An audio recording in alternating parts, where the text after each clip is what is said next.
coming by, and thank you for the facilities, Warren. You two are unique. Even though you're in different spheres, you've reached a level of success almost legendary. What did you do? What made you different? Warren, we'll start with you, because they're in investing. There are a lot of bright people. They've all claimed to read Graham and Dodd. They all claim to be disciplined, and yet there's only one Warren Buffett.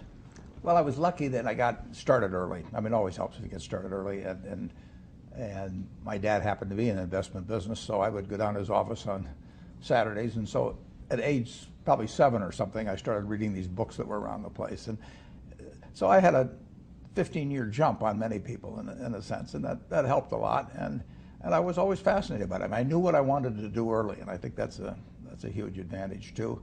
And then you don't need a lot of brains in this business. I mean, I've always said if you got an IQ of 160, give away 30 points to somebody else, because you don't need it in investments. What you do need is emotional stability.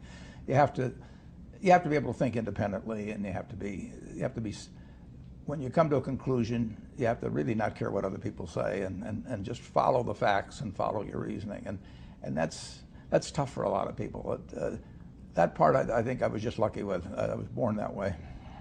In terms of emotions, it's a truism that in investing, emotions are your enemy. Absolutely. That when the market's good, if you feel good, don't. If you feel bad, you should probably do it. Right. But how did you?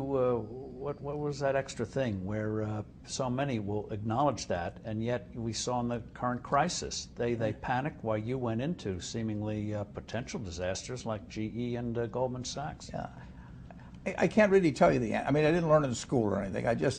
It never bothered me if people disagreed with what I thought, as long as I felt I knew the facts. I mean, there's a whole bunch of things I don't know a thing about. I just stay away from those.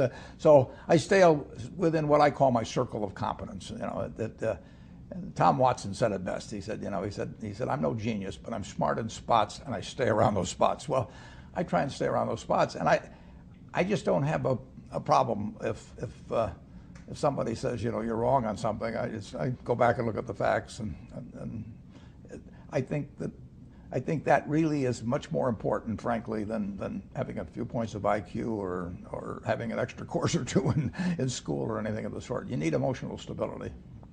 And so in terms of people who are not even in the business, if they, I think we were talking when we had dinner the other day about how in tennis, most of us are never going to get to Wimbledon. But if we just focus, as somebody once said, get the ball over the net. Don't try to be fancy about it. Just get the ball over the net.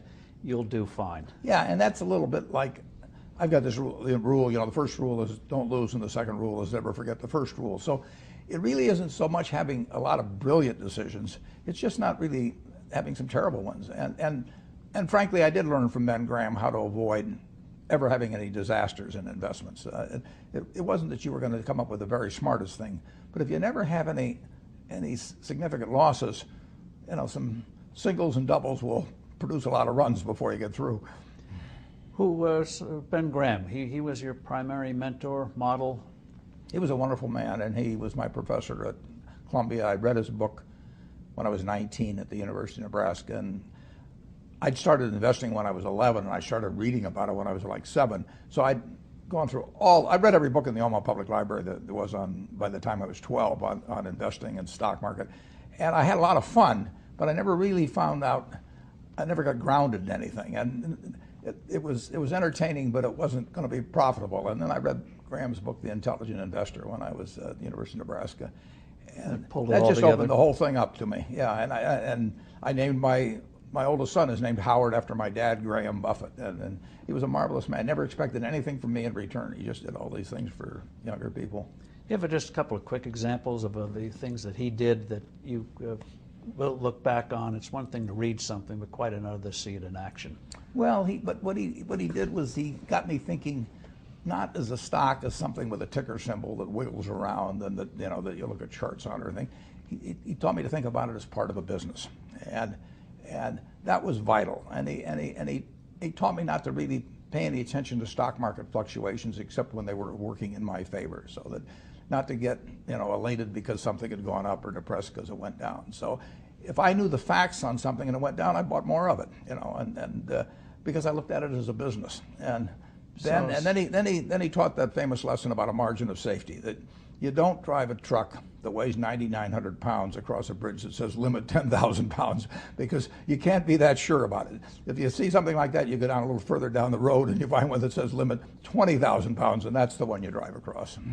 So he, in effect, taught you that stocks weren't just numbers. Numbers were right. shorthand for flesh and blood businesses. Absolutely.